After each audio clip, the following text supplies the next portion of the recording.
വരവിനനുസ്യൂതമായി ചെലവ് നിർണ്ണയിക്കാൻ കഴിയാതെ പോയാൽ ആകെ കുഴപ്പമാണ്. എത്ര വരുമാനമുണ്ടായാലും തികഞ്ഞു പറ്റുന്നില്ല എന്നതാണ് അധികം ആളുകളുടെയും പരാതി. ശമ്പളം കിട്ടുന്നത് കടം വീട്ടുവാൻ പോലും തികയുന്നില്ല. എളുപ്പത്തിൽ കടം കിട്ടുന്നതെല്ലാം വാങ്ങിക്കൂട്ടി അനേകരും ജീവിതം കൂടുതൽ ബുദ്ധിമുട്ടുള്ളതാക്കുന്നു. ശ്രദ്ധിക്കണം.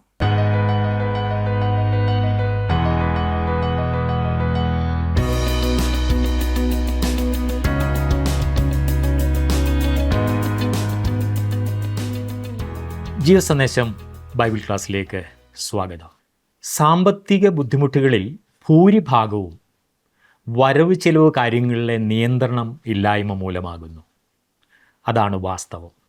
അപ്രതീക്ഷിതമായ സംഭവങ്ങൾ പലപ്പോഴും ജീവിതത്തിൽ നേരിടാമെങ്കിലും ജീവിതത്തിലെ ഭൂരിഭാഗം കാര്യങ്ങളും മുൻകൂട്ടി കണ്ട് അതിനുവേണ്ടി തയ്യാറാകുവാൻ നമുക്ക് കഴിയും. മൃഗങ്ങൾക്കും കരയുന്ന കാക്കക്കുഞ്ഞുങ്ങൾക്കും അതതിൻ്റെ ആഹാരം നൽകുന്നവനാണ് ദൈവം. ദൈവത്തിൻ്റെ ഈ കരുതലുകളെ ദുർവ്യയം ചെയ്യുന്നത് മൂലമാണ് മനുഷ്യൻ പലപ്പോഴും ബുദ്ധിമുട്ടിലാകുന്നത്. സദൃശവാക്യങ്ങൾ 21 അധ്യായം 20 മുതൽ 22 അധ്യായം 3 വാക്യം വരെ നമ്മൾക്ക് ചിന്തിക്കാം.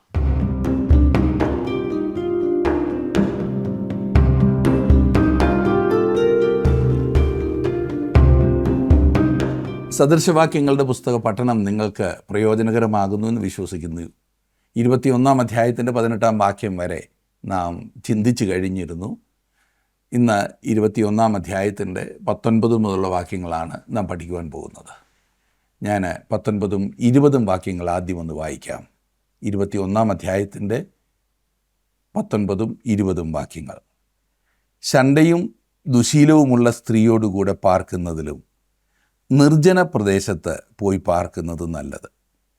ജ്ഞാനിയുടെ പാർപ്പിടത്തിൽ വിലയേറിയ നിക്ഷേപവും തൈലവുമുണ്ട്. മൂഢനോ അവയെ ദുർവ്യയം ചെയ്തു കളയുന്നു. ഇവിടെ ഇതാ വളരെ പ്രായോഗികമായ മറ്റൊരു വാക്യം. തങ്ങൾ ചെലവഴിക്കുന്നത് ദൈവഹിതപ്രകാരമാകുന്നുവോ എന്ന് ഓരോ ദൈവ പൈതലും ചിന്തിക്കേണ്ടതുണ്ട്.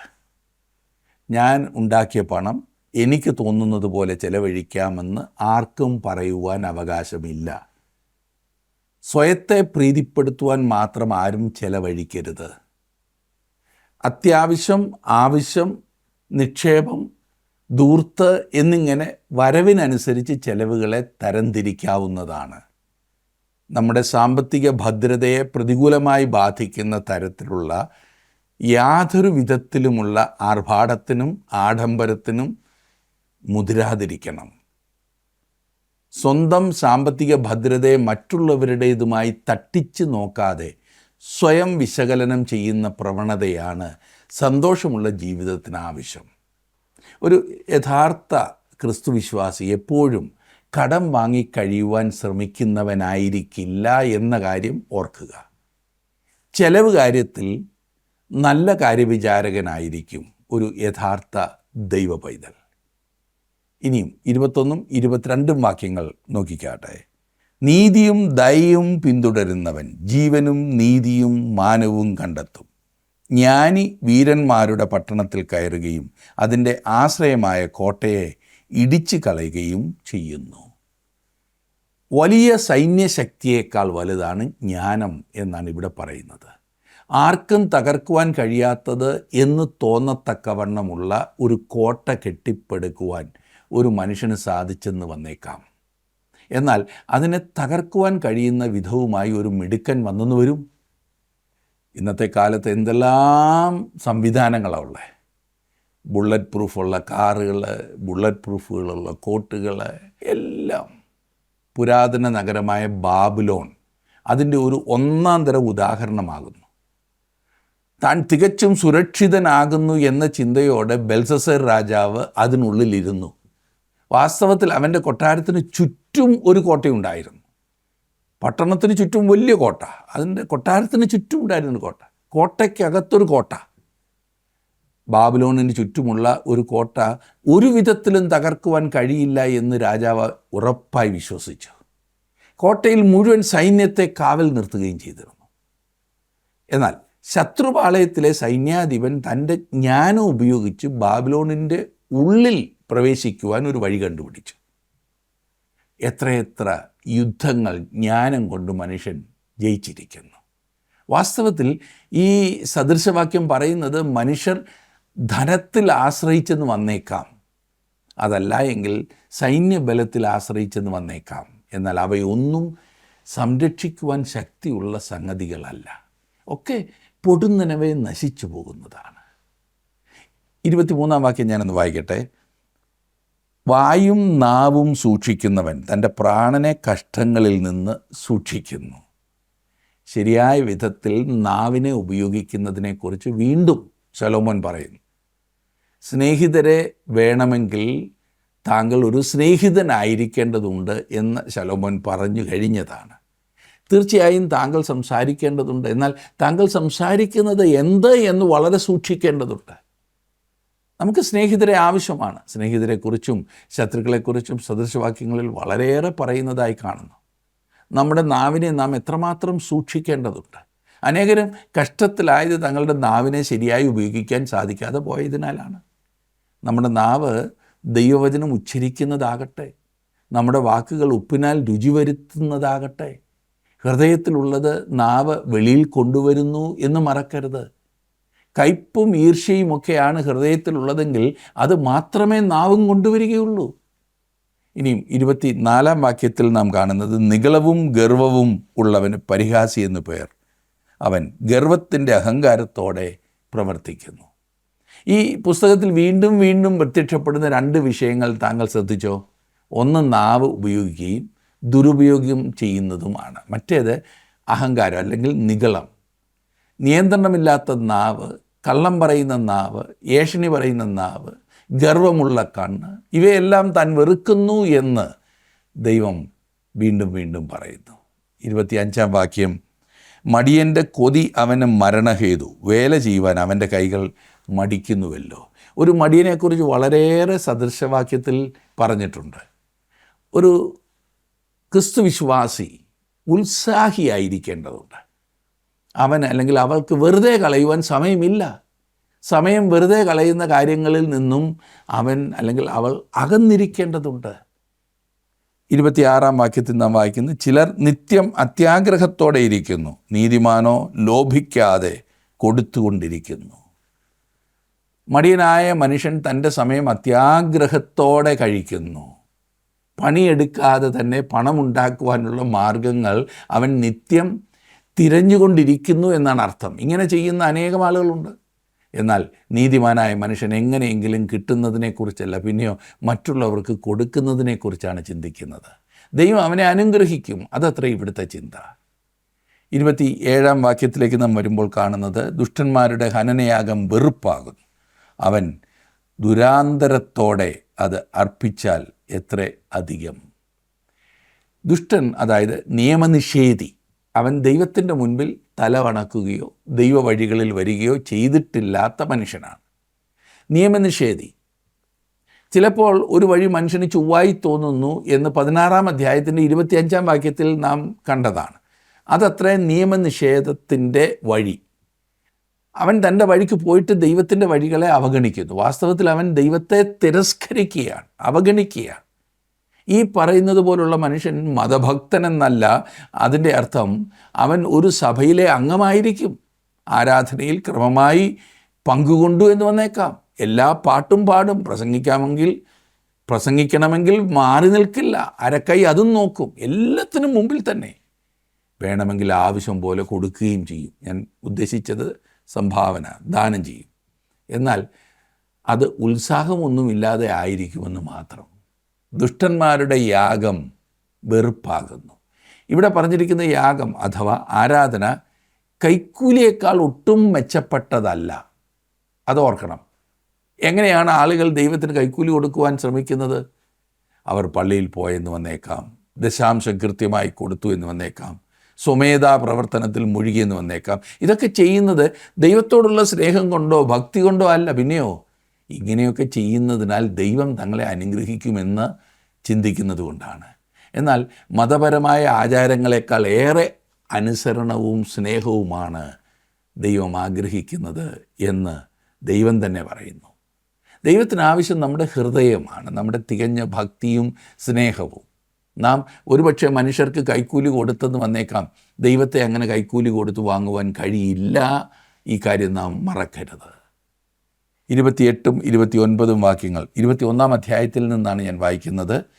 കള്ളസാക്ഷി നശിച്ചു പോകും, ശ്രദ്ധിച്ചു കേൾക്കുന്നവനോ എപ്പോഴും സംസാരിക്കും. ദുഷ്ടൻ മുഖദാഷ്ട്യം കാണിക്കുന്നു, നേരുള്ളവനോ തൻ്റെ വഴി നന്നാക്കുന്നു. കർത്താവായ യേശുക്രിസ്തുവിനെ വിസ്തരിച്ച ആ സമയത്ത് അവിടെ കള്ളസാക്ഷികളുണ്ടായിരുന്നു. അപ്രകാരത്തിലുള്ളൊരു കള്ളസാക്ഷി ആയിരിക്കുന്നത് താങ്കൾ വെറുക്കില്ലേ? തീർച്ചയായിട്ടും. മത്തായി എഴുതിയ സുവിശേഷത്തിൽ രേഖപ്പെടുത്തിയിരിക്കുന്നത് നമുക്ക് നോക്കാം. 26-ാം അധ്യായത്തിൻ്റെ 59 മുതൽ 61 വരെയുള്ള വാക്യങ്ങളിൽ രേഖപ്പെടുത്തിയിരിക്കുന്നത് ഇപ്രകാരമാണ്. മഹാപുരോഹിതന്മാരും ന്യായാധിപ സംഘമൊക്കെയും യേശുവിനെ കൊല്ലേണ്ടതിന് അവൻ്റെ നേരെ കള്ളസാക്ഷ്യം അന്വേഷിച്ചു. കള്ളസാക്ഷികൾ പലരും വന്നിട്ടും പറ്റിയില്ല. ഒടുവിൽ 2 പേർ വന്നു. ദൈവമന്ദിരം പൊളിച്ച് 3 ദിവസം കൊണ്ട് വീണ്ടും പണിവാൻ എനിക്ക് കഴിയും എന്ന് ഇവൻ പറഞ്ഞു എന്ന് ബോധിപ്പിച്ചു. മറ്റ് കള്ളസാക്ഷികൾ കള്ളസാക്ഷ്യം പറഞ്ഞു, എന്നാൽ അത് ഫലിച്ചില്ല. ഈ ഒടുവിലത്തെ 2 സാക്ഷികൾ പറഞ്ഞു, മുഴുവൻ കള്ളമാണ് അവർ പറഞ്ഞത്. അതിനോട് കർത്താവ് പ്രതികരിച്ചത് അടുത്ത അധ്യായത്തിൽ പറഞ്ഞിട്ടുണ്ട്. 27-ാം അധ്യായത്തിൽ, മത്തായി എഴുതിയ സുവിശേഷം 27-ാം അധ്യായത്തിൻ്റെ 11 മുതൽ 14 വരെയുള്ള വാക്യങ്ങളിൽ കർത്താവ് പറഞ്ഞു, എന്നാൽ യേശു നാടുവാഴിയുടെ മുമ്പാകെ നിന്ന്, നീ യഹൂദന്മാരുടെ രാജാവോ എന്ന് നാടുവാഴി ചോദിച്ചു. ഞാൻ ആകുന്നു എന്ന് യേശു അവരോട് പറഞ്ഞു. മഹാപുരോഹിതന്മാരും മൂപ്പന്മാരും കുറ്റം ചുമത്തുകയിൽ അവൻ ഒന്നും ഉത്തരം പറഞ്ഞില്ല. പീലാത്തോസ് അവനോട്, ഇവർ നിൻ്റെ നേരെ എന്തെല്ലാം സാക്ഷ്യം പറയുന്നു എന്ന് കേൾക്കുന്നില്ലയോ എന്ന് ചോദിച്ചു. അവൻ ഒരു വാക്കിനും ഉത്തരം പറയായികയാൽ നാടുവാഴി അത്യന്തം ആശ്ചര്യപ്പെട്ടു. യോഹന്നാൻ രേഖപ്പെടുത്തിയപ്പോൾ പറഞ്ഞിരിക്കുന്നത്, പീലാത്തോസ് കർത്താവായ യേശുവിനെ അകത്തെ മുറിയിൽ പ്രത്യേകം കൂട്ടിക്കൊണ്ടുപോയി അവൻ്റെ സഹകരണം അപേക്ഷിച്ചു എന്നത്രേ. അങ്ങനെ സഹകരിച്ചാൽ യേശുവിനെ വെറുതെ വിടാവുന്നതാണ് എന്ന് പീലാത്തോസ് അവനോട് പറഞ്ഞു. എന്നാൽ യഹൂദന്മാരുടെ താല്പര്യങ്ങൾക്കെതിരായി യേശുവിനെ വിട്ടയക്കുക എന്നത് പീലാത്തോസിന് കഴിയുമായിരുന്നില്ല. അവൻ അത്രയ്ക്ക് വലിയ ഒരു രാഷ്ട്രീയക്കാരനായിരുന്നുവല്ലോ. ഒടുവിലായി അവൻ ജനക്കൂട്ടത്തിൻ്റെ സമ്മർദ്ദത്തിന് വഴങ്ങി. അതേസമയം തന്നെ യേശുവിനെതിരായി പറയുന്ന ആരോപണങ്ങൾ തെറ്റാകുന്നു എന്ന് അവന് വ്യക്തമായി അറിയാമായിരുന്നു. ചരിത്രത്തിൻ്റെ ഏടുകളിൽ ഏറ്റവും അന്യായമായി നിൽക്കുന്ന വിസ്താരവും വിധിയും യേശുവിൻ്റേതായിരുന്നു. ഇവിടെ കാണുന്നത് പോലെ ഒരു കള്ളസാക്ഷി ആയിരിക്കുന്നത് തീർച്ചയായും താങ്കൾ വെറുക്കുമെന്ന് എനിക്കറിയാം. കള്ളസാക്ഷി നശിച്ചു പോകുമെന്നാണ് വായിച്ചത്. ഇന്നും ഈ വിഷയത്തിൽ നാം പ്രത്യേകം ശ്രദ്ധിക്കേണ്ടതുണ്ട്. നിങ്ങളുടെ സൗകര്യാർത്ഥം മറ്റുള്ളവരെക്കുറിച്ച് കള്ളത്തരമായ കാര്യം പറയുന്നത് എല്ലായ്പ്പോഴും തെറ്റാണ്. അതൊരിക്കലും സംഭവിക്കരുത്. 30-ാം വാക്യം കൂടി വായിക്കാം. യഹോവയ്ക്കെതിരെ ജ്ഞാനവുമില്ല, ബുദ്ധിയുമില്ല, ആലോചനയുമില്ല. ഇത് വളരെ ശ്രദ്ധേയമായൊരു വേദഭാഗമാണ്. പലപ്പോഴും നമ്മുടെ ശ്രദ്ധയിൽ നിന്നും വഴുതിപ്പോകാറുള്ള ഒരു പുതിയ നിയമ വേദഭാഗം ഇതോട് ചേർത്ത് ചിന്തിക്കുവാൻ ഞാൻ ആഗ്രഹിക്കുന്നു. കൊരിന്ത്യർക്ക് എഴുതിയ 2-ാം ലേഖനം 13-ാം അധ്യായത്തിൻ്റെ 8-ാം വാക്യം. അവിടെ വായിക്കുന്നത്, സത്യത്തിന് അനുകൂലമല്ലാതെ സത്യത്തിന് പ്രതികൂലമായി ഞങ്ങൾക്കൊന്നും കഴിവില്ലല്ലോ. ദൈവത്തെ ഞാൻ സംരക്ഷിക്കേണ്ട യാതൊരു കാര്യവുമില്ല. അതൊക്കെ ദൈവം ചെയ്തോളും. ഞാൻ ചെയ്യേണ്ടത് അവിടുത്തെ വചനം പ്രഘോഷിക്കുക മാത്രമാണ്. അനേകരും വാദിച്ചും തർക്കിച്ചും സത്യം സത്യമാണെന്ന് തെളിയിക്കുവാൻ ശ്രമിക്കാറുണ്ട്. ജീവിതത്തിൽ ഏതെങ്കിലും പാപത്തിന് അടിമപ്പെട്ടിട്ടുള്ള ആളുകൾ തങ്ങളുടെ പാപം മറയ്ക്കുവാൻ സത്യത്തെ കളവായി ചിത്രീകരിക്കാറുണ്ട്. ഞാൻ മനസ്സിലാക്കിയ ഒരു കാര്യം എന്തെന്നാൽ, ഒരു മനുഷ്യൻ ക്രിസ്തുവിങ്കിലേക്ക് തിരിയുമെന്നുണ്ടെങ്കിൽ, തൻ്റെ പാപത്തിൽ നിന്നും വിടുവിക്കപ്പെടുവാൻ അവൻ ആഗ്രഹിക്കുന്നുവെങ്കിൽ, തനിക്കൊരു രക്ഷകൻ ആവശ്യമാണെന്ന് അവൻ വാസ്തവമായി ആഗ്രഹിക്കുന്നുവെങ്കിൽ, അവനെ അതുവരെ ശല്യപ്പെടുത്തിക്കൊണ്ടിരുന്ന ബൈബിളിലെ പ്രശ്നങ്ങൾ എത്ര പെട്ടെന്നാണ് പരിഹരിക്കപ്പെട്ടത് എന്ന് കാണുന്നതാണ്. അത് ആശ്ചര്യകരമാണ്. കാരണം അതുവരെ തർക്കിച്ച് നിന്നവൻ ദൈവവചനത്തിലെ സത്യങ്ങളെ അംഗീകരിക്കുവാനായിട്ട് ആരംഭിച്ചു. 31-ാം വാക്യം കൂടി നോക്കാം. 21-ാം അധ്യായത്തിൻ്റെ ഒടുവിലത്തെ വാക്യം. കുതിരയെ യുദ്ധ ദിവസത്തേക്ക് ചമയിക്കുന്നു, ജയമോ യഹോവയുടെ കൈവശത്തിലിരിക്കുന്നു. ദാവീദ് ഇത് പഠിക്കുകയുണ്ടായി. അവൻ എഴുതിയത് 27-ാം സങ്കീർത്തനത്തിൻ്റെ 3-ാം വാക്യത്തിൽ, ഒരു സൈന്യം എൻ്റെ നേരെ പാളയമിറങ്ങിയാലും എൻ്റെ ഹൃദയം ഭയപ്പെടുകയില്ല, എനിക്ക് യുദ്ധം നേരിട്ടാലും ഞാൻ നിർഭയമായിരിക്കും എന്നത്രേ. ആസാ രാജാവും ഈ സത്യം മനസ്സിലാക്കിയിരുന്നു എന്ന് 2 ദിനവൃത്താന്ത പുസ്തകത്തിൽ 14-ാം അധ്യായത്തിൻ്റെ 11-ാം വാക്യത്തിൽ നാം വായിക്കുന്നുണ്ട്. അവിടെ വായിക്കുന്നത്, ആസാ തൻ്റെ ദൈവമായ യഹോവയെ വിളിച്ചപേക്ഷിച്ചു, യഹോവേ, ബലവാനും ബലഹീനനും തമ്മിൽ കാര്യമുണ്ടായാൽ സഹായിപ്പാൻ നീയല്ലാതെ മറ്റാരുമില്ല. ഞങ്ങളുടെ ദൈവമായ യഹോവേ, ഞങ്ങളെ സഹായിക്കണമേ. നിന്നിൽ ഞങ്ങൾ ആശ്രയിക്കുന്നു, നിൻ്റെ നാമത്തിൽ ഞങ്ങൾ ഈ പുരുഷാരത്തിന് നേരെ പുറപ്പെട്ടു വന്നിരിക്കുന്നു. യഹോവേ, നീ ഞങ്ങളുടെ ദൈവം, മർത്യൻ നിൻ്റെ നേരെ പ്രബലനാകരുതേ എന്ന് പറഞ്ഞു. എത്ര മനോഹരമായ വേദവാക്യമല്ലേ! ദൈവത്തിൽ ആശ്രയിക്കുന്ന ഒരു ദൈവ പൈതലിൻ്റെ അനുഗ്രഹം. തീർച്ചയായും ഈ ലോകത്തിൽ നാം ജീവിക്കുന്ന സമയം നമുക്ക് ബുദ്ധിമുട്ടുകളും ഭാരങ്ങളും പ്രയാസങ്ങളും എങ്ങനെ മുൻപോട്ട് പോകണം എന്നറിയാൻ പാടില്ലാത്ത വിധം സംഘർഷങ്ങളും ഒക്കെ ഉണ്ടായി എന്ന് വന്നേക്കാം. എന്നാൽ ഒരു ദൈവ പൈതലിന് ആശ്രയിക്കുവാൻ ഒരിടമുണ്ട്. ആ ഇടമാണ് നമുക്ക് ആശ്വാസം നൽകുന്നത്. 22-ാം അധ്യായത്തിൽ കൂടി പ്രവേശിച്ച് ചില കാര്യങ്ങൾ ചിന്തിപ്പാൻ നമുക്ക് സമയമുണ്ടല്ലോ. അത് 22-ാം അധ്യായത്തിൽ നാം വരുമ്പോൾ ധനം കൊടുത്ത് വാങ്ങാവുന്നതെല്ലാം ഉണ്ടായിരുന്ന വ്യക്തിയായിരുന്നു ശലോമോൻ എന്ന് ഓർക്കണം. ഇവിടെ ശലോമോൻ ഭൗതിക സമ്പത്ത് അതിൻ്റേതായ നിലയിൽ കാണുന്നത് വളരെ ചിന്തിപ്പിക്കുന്നതാണ്, വളരെ രസകരമാണ്, ശരിയായ ഒരു കാഴ്ചപ്പാടാണ്. 22-ാം അധ്യായത്തിൻ്റെ 1-ാം വാക്യത്തിൽ നാം വായിക്കുന്നത്, അനവധി സമ്പത്തിലും സൽകീർത്തിയിലും വെള്ളിയിലും പൊന്നിലും കൃപയും നല്ലത്. താങ്കൾ ആരായിരിക്കുന്നു എന്നതിനാൽ സമ്പാദിച്ച പേരിനെക്കുറിച്ചാണ് ഇവിടെ പറഞ്ഞിരിക്കുന്നത്. സൽകീർത്തി. ദാവീദിന് തൻ്റെ വീരന്മാർ എന്ന പേരിൽ ഒരു കൂട്ടം മനുഷ്യരുണ്ടായിരുന്നു. അവർ ഉന്നതരായ മനുഷ്യരായിരുന്നു.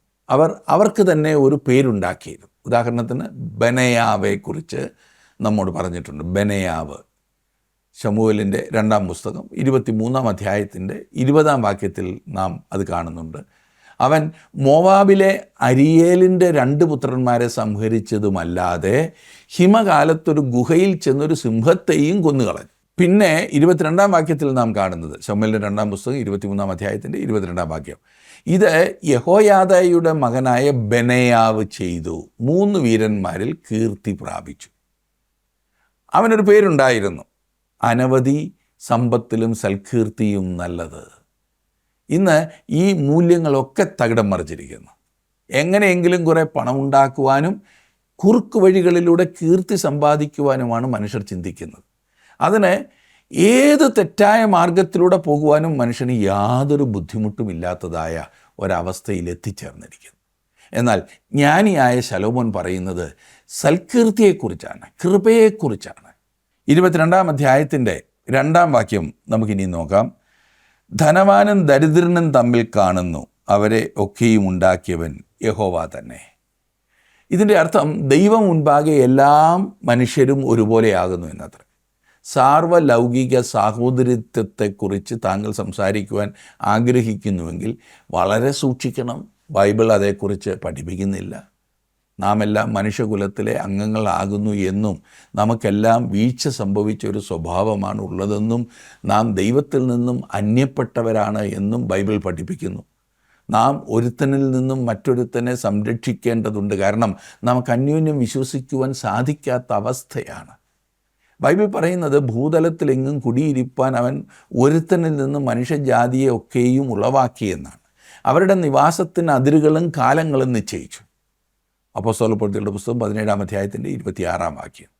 ആ അടിസ്ഥാനത്തിൽ നാം എല്ലാം ദൈവസന്നിധിയിൽ തുല്യരായിരിക്കുന്നു. എന്നാൽ നാം ദൈവമക്കളായിത്തീരുന്നു. നാം മനുഷ്യരായതിനാൽ അല്ല, പിന്നെയോ കർത്താവായ യേശുക്രിസ്തുവിലെ വിശ്വാസത്താൽ നാം ദൈവമക്കളായിത്തീരുന്നു. തൻ്റെ സമയത്തെ മതനേതാക്കന്മാരോട് ക്രിസ്തു പറഞ്ഞത്, നിങ്ങൾ പിശാച് എന്ന പിതാവിൻ്റെ മക്കൾ. അങ്ങനെ വാസ്തവത്തിൽ ലോകത്തിൽ 2 കുടുംബങ്ങളുണ്ട് എന്ന് വ്യക്തമാണ്. ദൈവത്തിൻ്റെ മക്കളും പിശാചിൻ്റെ മക്കളും. ദൈവത്തിൻ്റെ സാർവലൗകിക പിതൃത്വം വാസ്തവത്തിൽ ഇല്ലാത്ത ഒരു സംഗതിയാകും. എന്ന് പറഞ്ഞാൽ എല്ലാവരും ദൈവത്തിൻ്റെ മക്കളാകുന്നു എന്നുള്ളത് അത് അതിൻ്റേതായ അർത്ഥത്തിൽ അങ്ങനൊന്നില്ല. സാർവലൗകികത പിതൃത്വം എന്നൊക്കെ പറഞ്ഞ് കേൾക്കാറുണ്ട്. അത് ബൈബിൾ പഠിപ്പിക്കുന്നില്ല എന്ന് ഞാൻ വീണ്ടും പറയട്ടെ. തുടർന്ന് ഈ സദൃശവാക്യം പറയുന്നത് എന്താകുന്നു എന്ന് ശ്രദ്ധിച്ച് പഠിക്കേണ്ടതുണ്ട്.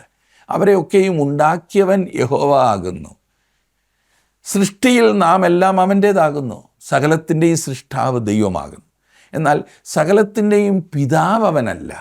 എല്ലാവരെയും സൃഷ്ടിച്ചവൻ അവനാണ്. എന്നാൽ എല്ലാവരും അത് അംഗീകരിച്ചിട്ടില്ല. ആ അർത്ഥം ആണ് ഞാനിവിടെ പറയുവാൻ ആഗ്രഹിക്കുന്നത്. 3-ാം വാക്യം, 22-ാം അധ്യായത്തിൻ്റെ 3-ാം വാക്യം, വിവേകമുള്ളവൻ അനർത്ഥം കണ്ട് ഒളിച്ചുകൊള്ളുന്നു, അല്പബുദ്ധികളോ നേരെ ചെന്ന് ഛേദപ്പെടുന്നു. ഒരു മിടുക്കനായിരിക്കാൻ താങ്കൾ ആഗ്രഹിക്കുന്നുവോ എങ്കിൽ ഭാവിക്ക് വേണ്ടി ക്രമീകരണങ്ങൾ ചെയ്യുക. ഭാവിക്ക് വേണ്ട ക്രമീകരണങ്ങൾ ചെയ്യുവാൻ താങ്കളെ സഹായിക്കുവാൻ കഴിയുന്ന അനേകം ആളുകളുണ്ട്. ഇന്ന് ഏതൊരു പരസ്യം എടുത്താലും നമുക്കത് കാണുവാൻ കഴിയും. ജോലിയിൽ നിന്നും വിരമിച്ചതിന് ശേഷം സന്തോഷമായിരിക്കുവാനുള്ള നിക്ഷേപങ്ങൾ, കുട്ടികളുടെ പഠിത്തത്തിനും വിവാഹത്തിനുമൊക്കെയായി നിക്ഷേപങ്ങൾ, അങ്ങനെ 100 പദ്ധതികൾ. എന്നാൽ ഞാൻ ചിന്തിക്കുന്നത് അതിൻ്റെയും അടുത്ത പടിയെക്കുറിച്ചാണ്. താങ്കളുടെ നിത്യമായ ഭാവിയുടെ കാര്യം എന്താണ്? അതാണ് എനിക്ക് ചോദിക്കാനുള്ളത്. നിത്യതയ്ക്ക് വേണ്ടി തയ്യാറാകാതിരുന്ന ഒരു മനുഷ്യനെ ദൈവത്തിൻ്റെ വചനം വിളിച്ചിരിക്കുന്നത് മൂഢൻ എന്നാണ്. മൂഢൻ. നിത്യതയ്ക്ക് വേണ്ടി തയ്യാറാകാതെ എത്രയെത്ര ആളുകളാണ് ഇന്ന് നമുക്ക് ചുറ്റും നാം കാണുന്നത്. ദൈനംദിനം ഈ ഭൂമിയിൽ നിന്നും അവർ മാറ്റപ്പെട്ടുകൊണ്ടിരിക്കുകയാണ്. അവർ ഈ ലോകത്തിന് വേണ്ടി സകലവും കരുതി എന്തെങ്കിലും ആസ്വദിക്കുന്നതിന് മുൻപ് മാറ്റപ്പെട്ടു. കഷ്ടമായിപ്പോയി എന്ന് ജനം പറയും. അല്ലാതെ എന്ത് ചെയ്യാൻ കഴിയും? വലിയ സാമ്പത്തിക സ്ഥിതിയുള്ള 2 കുടുംബങ്ങളിൽ നിന്നും വിവാഹത്താൽ ചേർക്കപ്പെട്ട യുവാവിനെയും യുവതിയെയും കുറിച്ച് ഞാൻ വായിക്കുകയുണ്ടായി. അവരുടെ വിവാഹം ഒരു വലിയ സംഭവം തന്നെയായിരുന്നു. നാടിളക്കി ഒരു വിവാഹ റിസപ്ഷനായിരുന്നു. ലക്ഷക്കണക്കിന് രൂപ, കോടിക്കണക്കിനായിരിക്കാം ചെലവഴിച്ച് സദ്യയും മറ്റെല്ലാം അവർ ചെയ്തു. പെൺകുട്ടിയുടെ അപ്പൻ പട്ടണത്തിൻ്റെ ഹൃദയഭാഗത്തൊരു വലിയ വീടും അവർക്ക് നൽകി. വിവാഹം കഴിഞ്ഞ ഉടനെ അവർ പോകാവുന്ന സുഖവാസ കേന്ദ്രങ്ങളിൽ ഹണിമൂൺ ട്രിപ്പ് പോകാവുന്നിടത്തെല്ലാം പോയി. സ്വദേശത്തും വിദേശത്തും ഒക്കെ പോയി. അങ്ങനെ അവർ ഒരു മലയിൽ നിന്നും ഇറങ്ങി വരുമ്പോൾ, കാർ ഓടിച്ചിറങ്ങി വരുമ്പോൾ ഒരു വളവിങ്കൽ കാർ മറിഞ്ഞു വലിയൊരു കൊക്കയിലേക്ക് വീണു. 2 പേരും തൽക്ഷണം മരിച്ചു. ജീവിക്കുവാൻ വേണ്ടി കോടിക്കണക്കിന് രൂപ ചെലവഴിച്ചു. ഒക്കെ ഒരൊറ്റ യാത്ര കൊണ്ട് അവസാനിച്ചു. അവരുടെ മാതാപിതാക്കൾ ആ വീട് അടച്ചുപൂട്ടി. അതിമനോഹരമായ ആ വീട് ഇന്നും ആരും താമസിക്കാതെ കിടക്കുന്നു. ആ വീടിനു വേണ്ടി അവർ ലക്ഷങ്ങൾ ചെലവഴിച്ചു, കോടികൾ ചെലവഴിച്ചു. എന്നാൽ അതിൽ അവർ താമസിച്ചില്ല. തയ്യാറാകാതെ തന്നെ അവർ നിത്യതയിലേക്ക് പോയി.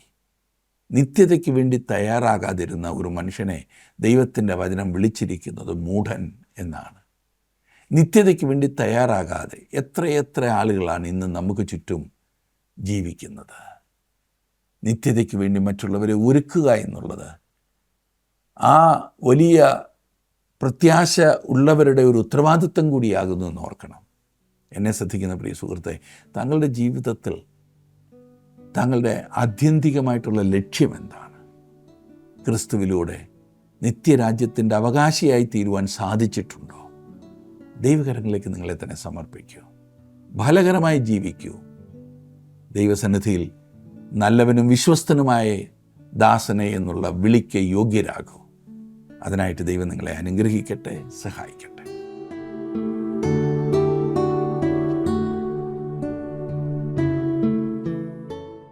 സൈന്യബഹുത്വത്താൽ രാജാവ് ജയം പ്രാപിക്കുന്നില്ല, ബലാധിക്യം കൊണ്ട് വീരൻ രക്ഷപ്പെടുന്നതുമില്ല. ജയത്തിന് കുതിര വ്യർത്ഥമാകുന്നു, തൻ്റെ ബലാധിക്യം കൊണ്ട് അത് വിടുവിക്കുന്നതുമില്ല. സങ്കീർത്തനങ്ങൾ 33:16-17 വാക്യങ്ങൾ.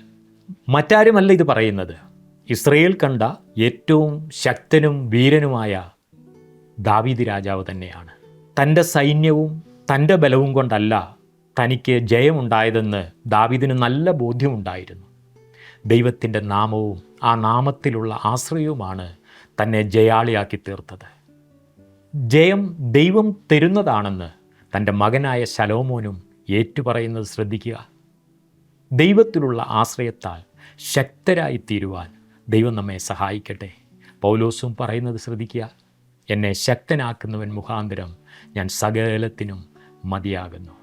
കർത്താവ് നമ്മെ സഹായിക്കട്ടെ.